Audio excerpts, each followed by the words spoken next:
com os irmãos. Vai estar lá em Jeremias 18.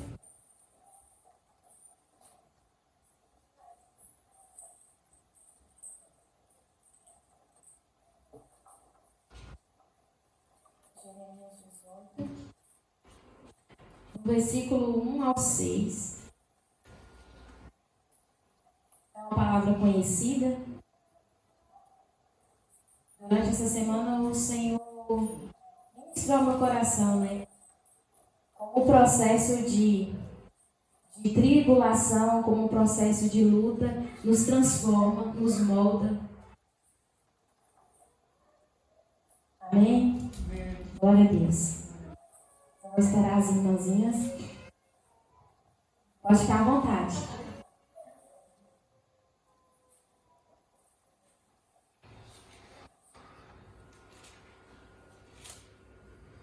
Jeremias 18. O título nos diz assim: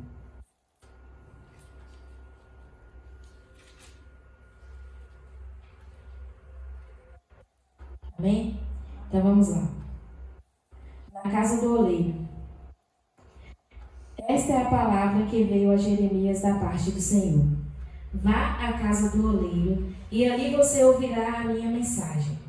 Então fui à casa do oleiro e o vi trabalhando com a roda. Mas o vaso de barro que estava formando estragou-se em suas mãos e ele o refez, moldando outro vaso de acordo com a sua vontade.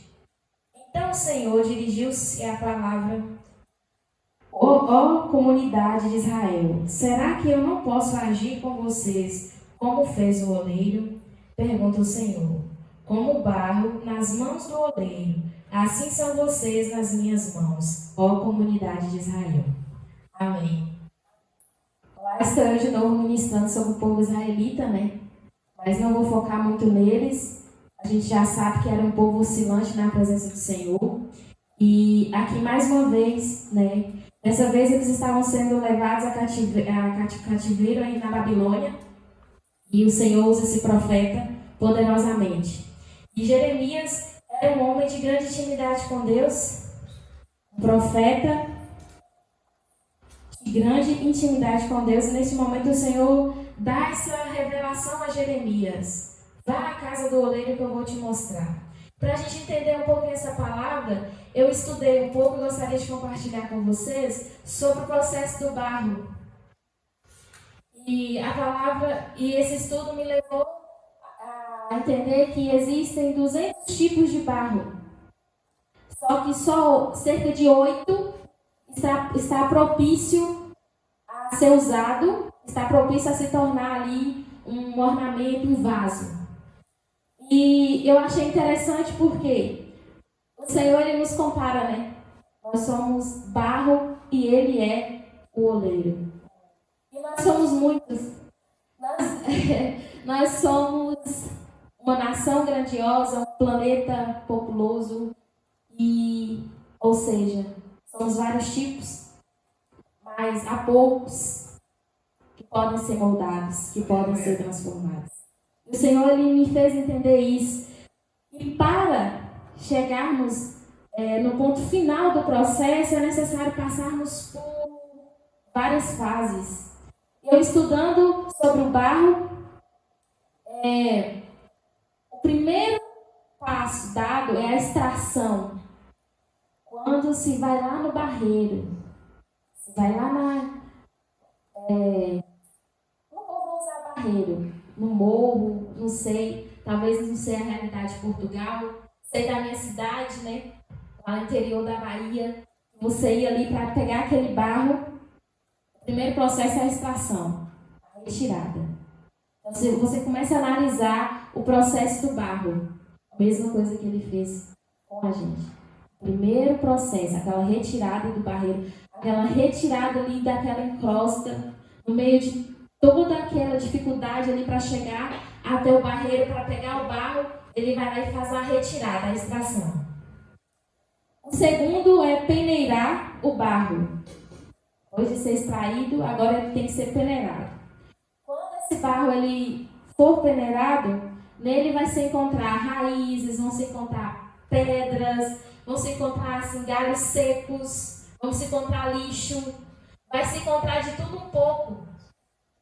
Porque aquele barro, ele estava ali onde? Naquele barreiro.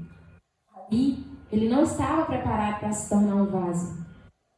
Então, um dos primeiros passos é peneirar. Só que nesse processo, ainda não se retira tudo. Nós vamos para o passo 3, que é amassar o barro. E para amassar o barro é necessário molhá-lo. E quando começa ali a umedecer o barro, ele começa a ficar pesado, sendo amassado pelo oleiro, aparecem mais coisas, aparecem mais sujeiras. Porque quando se passa pela peneira, querendo ou não, ainda não há aquele contato direto com as mãos. Mas quando você umedece o barro, começa a pegar e começa a tocar, ainda há coisas para serem retiradas. E eu gostaria que vocês fossem analisando esses processos, porque quando essa semana eu parei para refletir, eu falei, meu Deus, como o barro, como nós somos barro. E assim, no processo de número 4, eu acho interessante que é um longo período de curtição. Agora o barro ele passa por um período de curtição. Ele é coberto por uma lona, é um processo para tirar o oxigênio, para tirar a bolha. E ele fica ali, como já disse, é um longo processo. Talvez nessa etapa, o barro esteja até esquecido, mas não está. É um período. E no passo número 5, agora nós falamos sobre a moldagem. É aquele momento que o Senhor levou Jeremias lá. Jeremias viu o oleiro pegando o barro na roda e moldando. E a palavra nos diz que é de dentro para fora. Ele começa a moldar um a um, com todo amor, com todo cuidado. E o oleiro o oleiro é um artesão, né? E o artesão geralmente ele é detalhista. Ele vai nos mínimos detalhes. E assim então o oleiro vai fazendo, ele vai moldando de dentro para fora.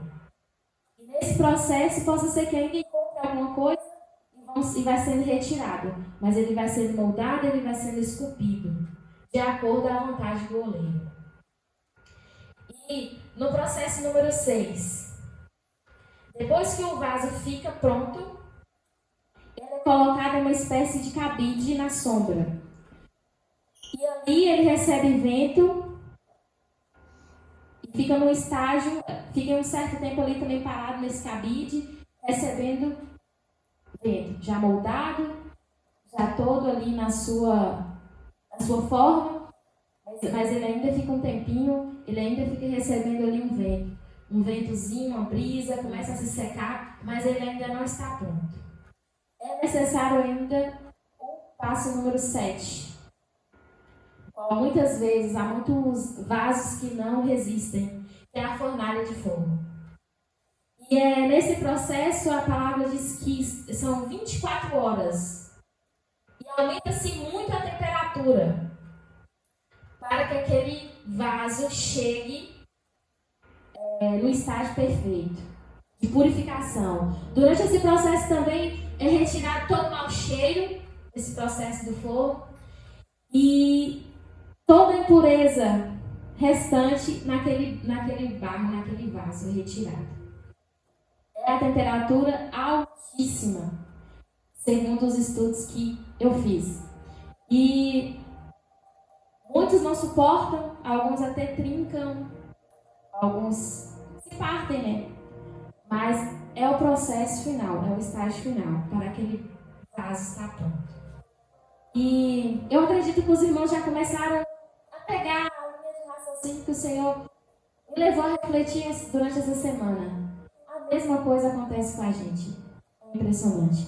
Como o Senhor nos pega lá naquele lamaçal, lá naquele barreiro que nós vivíamos, porque eu vou falar de mim.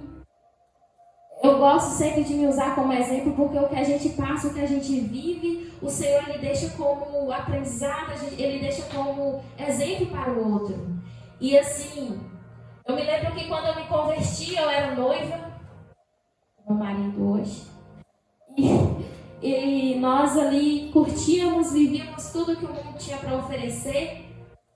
E eu queria mais ainda, eu planejava muita coisa ali no mundo. Só que eu cresci no Evangelho, eu tinha consciência de que Jesus poderia voltar a qualquer momento. E eu falava assim, eu quero curtir tudo isso aqui enquanto eu for jovem. Quando eu estiver mais velha, eu volto para Jesus. Eu fazia planos. E eu tinha 18 anos apenas. E eu me lembro que na noite que eu me converti, era o aniversário da cidade. E ali é uma festa que todo mundo esperava. Era o evento da cidade. Eu já tinha comprado minha roupa, minha sandália, já estava tudo certo com o meu noivo na época que ele iria me levar à festa. Mas ele já não estava mais se sentindo bem, se sentindo confortável, e ele recebeu um convite de ir à igreja. Porque na igreja naquele dia também tinha uma festa.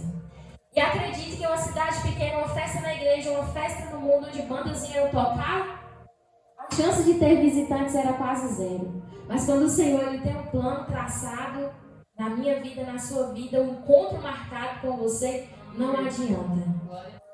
E naquele dia a gente combinou então, vamos para a igreja e depois nós vamos para a festa.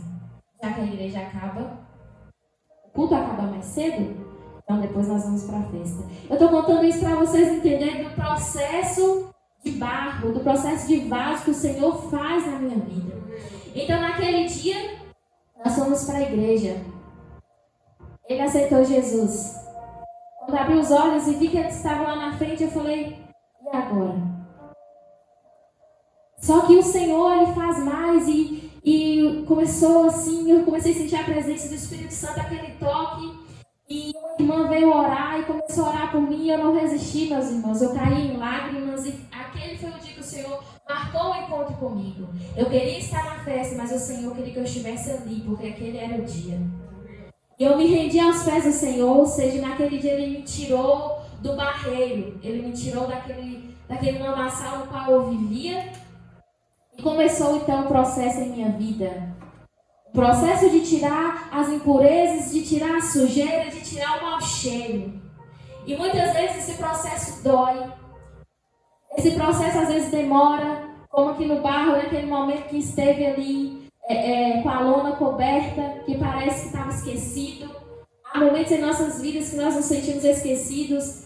Será que o oleiro me esqueceu de mim? Ou seja, o silêncio de Deus, como foi dito aqui hoje por Eliabe, na administração do louvor. Há momentos que parece que sim, estamos esquecidos, mas não. Faz parte do processo. O oleiro está te deixando ali um pouquinho, porque faz parte do que Ele tem para você no estágio final. Aleluia. E o Senhor, pouco a pouco, Ele foi fazendo isso na minha vida e eu fui entendendo que eu passo por processos.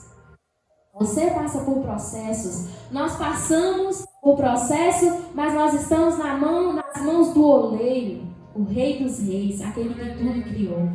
E essa fé que tem que nos manter a cada dia. Nós não estamos esquecidos.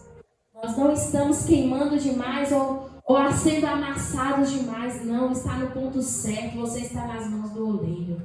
Aleluia. Então, ao longo deste tempo foram circunstâncias, eu fui entendendo que era necessário para mim aprender, para mim crescer na presença do Senhor. E quando Ele me levou a refletir sobre essa palavra, eu falo que da parte da fornalha que o vaso entrou, que aquecia ali, tinha que ser muito quente mesmo essa fornalha, ficar 24 horas. Eu falei, Senhor, há momentos que a gente pensa que não vai suportar. Aí vem histórias bíblicas em nossa mente, porque nós temos que trazer nesses momentos, trazer à memória aquilo que o Senhor nos prometeu, trazer à memória palavras. E assim eu fiquei analisando essa semana sobre a história de José. José do Egito não é uma história desconhecida, é uma história muito conhecida. Um jovem que foi traído pelos irmãos. Não foi por ninguém de fora, foi pelos da casa. Ele foi jogado para a morte, mas não teve a ideia, não, vamos vendê-lo. vamos vender, vamos lucrar. E aquele jovem foi levado para o Egito como escravo, sofreu. E ao chegar na casa de Potifar, foi comprado por um homem muito rico, da guarda de Faraó. E ele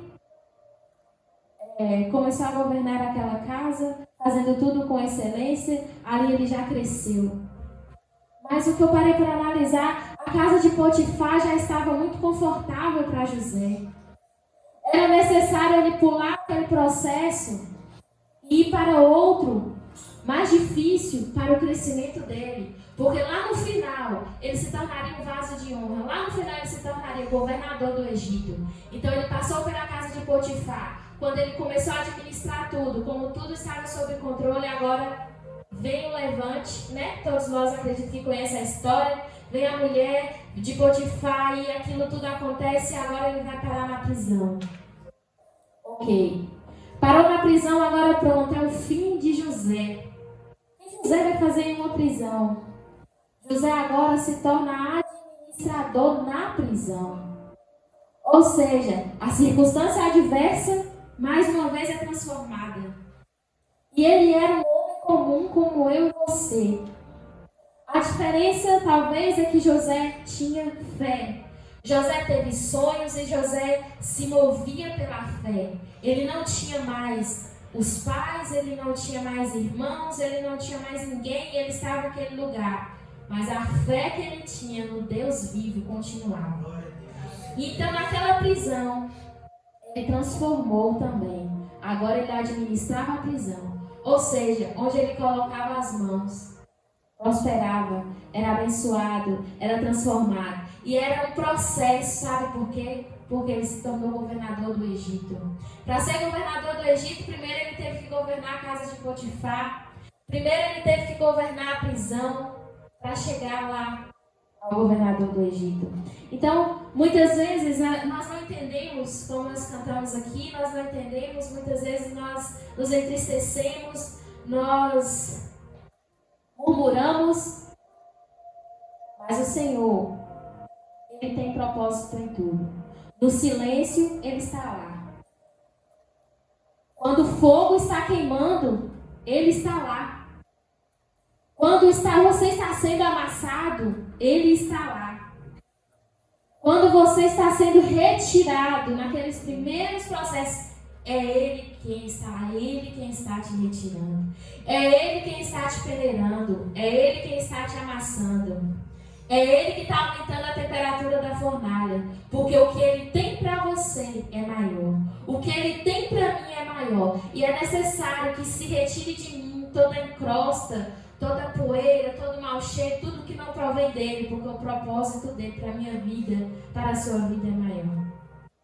A palavra do Senhor diz que neste mundo nós teríamos aflições, mas fala também que teríamos que ter bom ânimo, porque Ele venceu.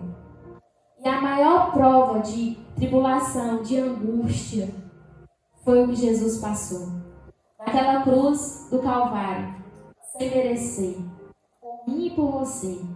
Enquanto a multidão gritava para libertar Barrabás, aquela mesma multidão que seguia Jesus para se alimentar, ou que seguia para receber milagres, ou que seguia para ter uma fé, porque muitos se intitulam cristãos, muitos se intitulam eu sigo, eu creio, eu faço. Mas quando chega o momento, dá um passo atrás. E aquela multidão, ela preferiu libertar, dizer liberta Barrabás. E Jesus ali naquela cruz foi o maior ato de amor, o maior ato de prova, de provação. Então, se ele sofreu tudo aquilo, o que tem sido a nossa angústia, o nosso sofrimento, quando a gente olha para a cruz do Calvário? E lá em Eclesiastes 3, diz sobre o tempo. Há um tempo determinado para todas as coisas. E eu achei mais interessante ainda que em Eclesiastes 3:4, Em Eclesiastes 3:4 diz que é o tempo de rir e é o tempo de chorar. E há um tempo de plantear e um tempo de dançar. Há um tempo determinado para todas as coisas. Então, nos processos no qual você tem enfrentado, há um tempo que eu não sei dizer, mas o oleiro sabe. O oleiro sabe o tempo necessário para o barro ficar no período de curtição. O oleiro sabe o tempo necessário para o barro ficar dentro da fornalha. O oleiro sabe o tempo necessário em todos os estágios das nossas vidas. O nosso oleiro sabe o tempo. E eu sei que para falar é fácil, mas quando nós estamos vivenciando aquelas coisas, é tudo mais difícil. Mas o Senhor é quem nos fortalece. Então talvez aqui eu não teria uma receita, nós não teríamos. Porque quem somos nós? Mas o que o Senhor tem nos ensinado todos os dias é o se achegar. Se achegar, se achegar. Porque quando você se achega, você começa a ter intimidade. Você começa a ouvir a voz. Você começa a entender o que tem se passado, por que tem se passado. Então, o se achegar ao Senhor. E esse se achegar requer de nós renúncia. E muitas vezes nós não fazemos. Requer de nós, sim, tentar levantar de madrugada, neste frio. Requer de nós, sim, aquele momento de oração todos os dias, aquele momento de meditação na palavra, aquele momento de busca. Porque quando nós nos alimentamos, quando nós nos sentamos todos os dias e conversamos com o nosso amigo, aquele elo se fortalece. E é isso que nós temos que fazer, é ter o nosso momento de se achegar. Porque quando nós nos achegarmos a Ele, Ele não fugirá de você. Ele se achegará. Porque Ele permanece com as mãos estendidas, nos protegendo, nos guiando, nos conduzindo. Em meio a todos esses estágios no qual passamos, o Senhor sempre está conosco. No tempo certo Ele age. Lá em 1 Pedro 1,7, poderia abrir, Mateus, para nós? Eu tentei abrir, sabem todos aqui, mas eu acabei marcando tanto a Bíblia. Os papéis estão voando.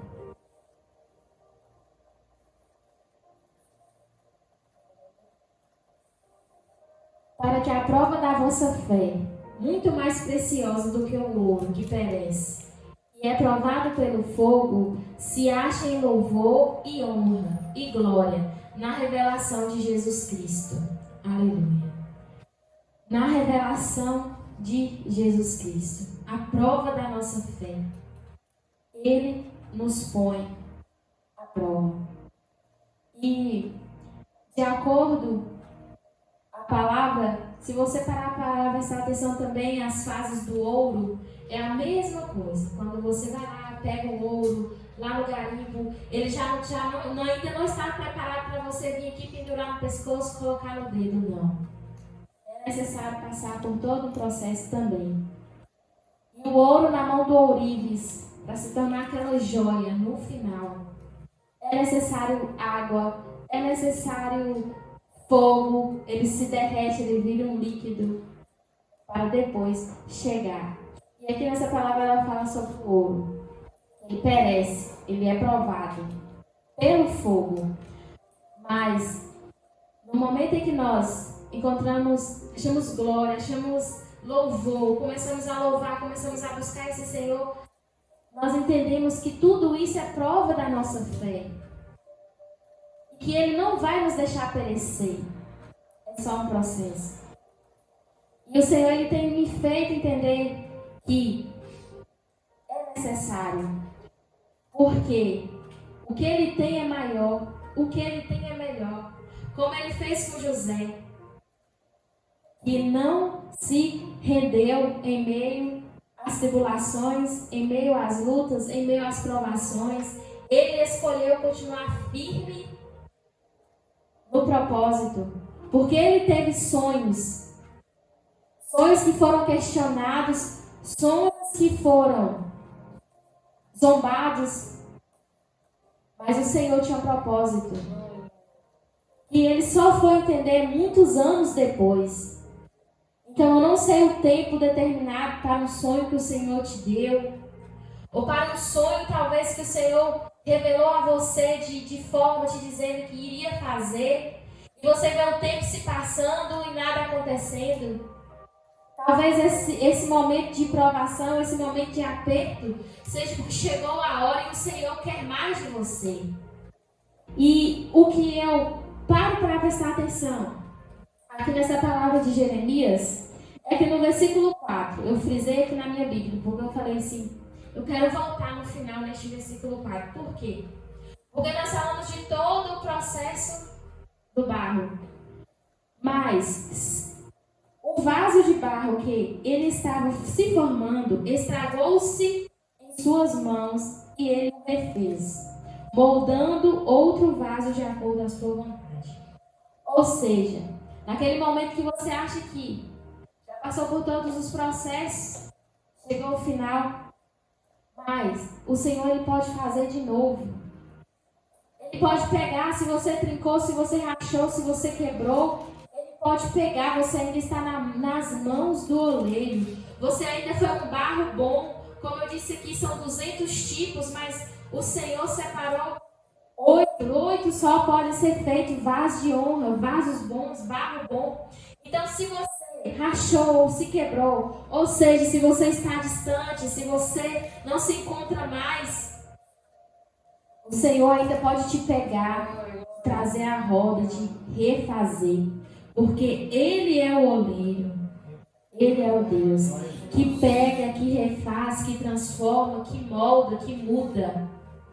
Aleluia. E eu creio nessa palavra. Eu creio no que o Senhor tem para mim. Eu creio no que o Senhor tem para você. Eu creio nas promessas. E eu creio que o processo não é para a morte, não é para a derrota, não é para o desânimo. É para a glória dele. É para que o nome dele seja glorificado. Porque se fosse tudo tão fácil, se José já tivesse saído de lá da terra dele e já se tornado governador, talvez o nome dele não seria tão glorificado como foi, porque ele teve que se tornar escravo, ele teve que descer. Ele teve que se tornar escravo para depois se tornar governador do Egito. Para que o nome dele, para que o nome do Senhor fosse glorificado. Então talvez você esteja passando por um momento difícil, um estágio difícil da sua vida. Mas não é para a morte, não é para a paralisia, não é para a ansiedade, não é para a depressão. Não é para dizer que estou só, que não tem ninguém cuidando de mim. O Senhor está a todo momento cuidando de você. É para a glória, é para a honra, é para o nome dele ser glorificado. É para você chegar um dia e contar um testemunho e dizer assim: o Senhor fez isso na minha vida. O Senhor me transformou, o Senhor me moldou. E hoje eu estou aqui para que o nome dele seja glorificado. E se a gente for, acho que acredita que cada um for contar aqui um testemunho, tem processos de coisas que aconteceram que você entendeu. É um processo de transformação nas mãos do Senhor.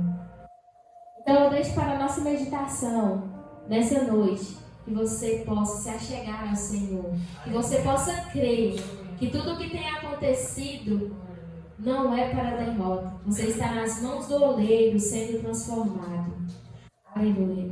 E eu achei interessante aqui esse período de louvor, né? O louvor falando sobre ainda que a figueira não floresça, ainda que a videira não produza frutos, todavia eu me alegrarei. O se alegrar no Senhor, o se alegrar nesses momentos é um pouco complicado, mas a receita de tudo isso é a fé. A fé que transforma, a fé que te fortalece. Aleluia. Eu queria convidar aqui o irmão Eliabe e o Jonas.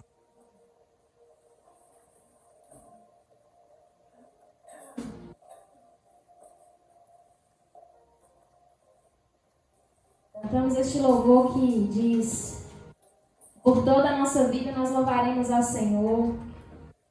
E diante da tempestade, quem é que acalma o mar?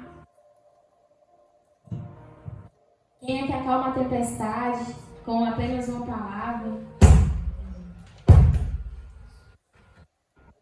Não há nada que fique de pé diante da palavra do Senhor.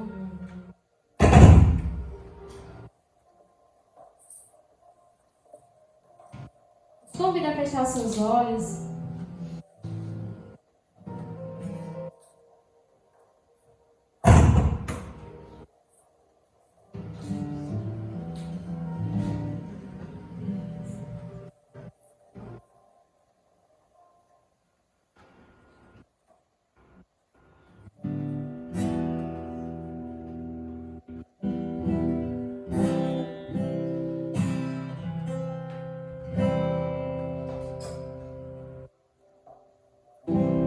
O Deus que te sustenta em meio à prova está aqui nesta noite.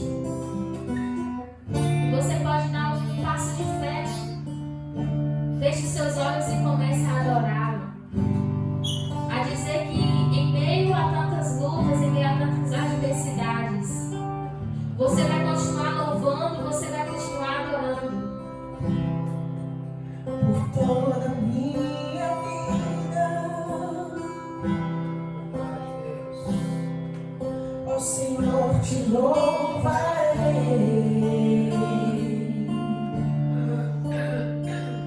pois teu fôlego é minha vida e nunca me cansarei. Posso ouvir a tua voz, é mais doce do que o mel, que me tira dessa cova e me leva até o céu.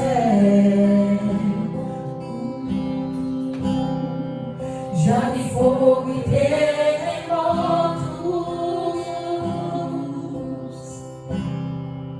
vento forte que passou, já vivi tantos perigos, mas tua voz me acalmou. Tu dá ordem às estrelas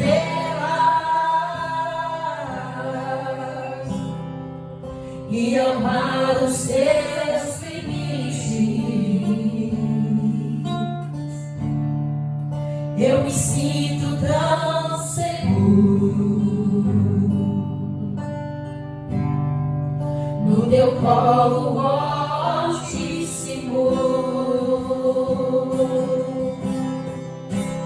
Não há ferrolhos, nem portas que se fechem diante da sua voz. Não há doenças, nem culpas que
acalmar na voz daquele que tudo criou, pois sua palavra é pura,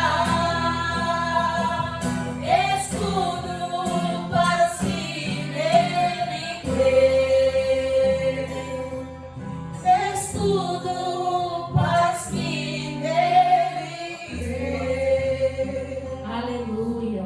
Abra a Bíblia. E você possa permanecer firme na fé, crendo que o Senhor está cuidando de todas as coisas. Em meio à tempestade, em meio à luta, em meio à adversidade.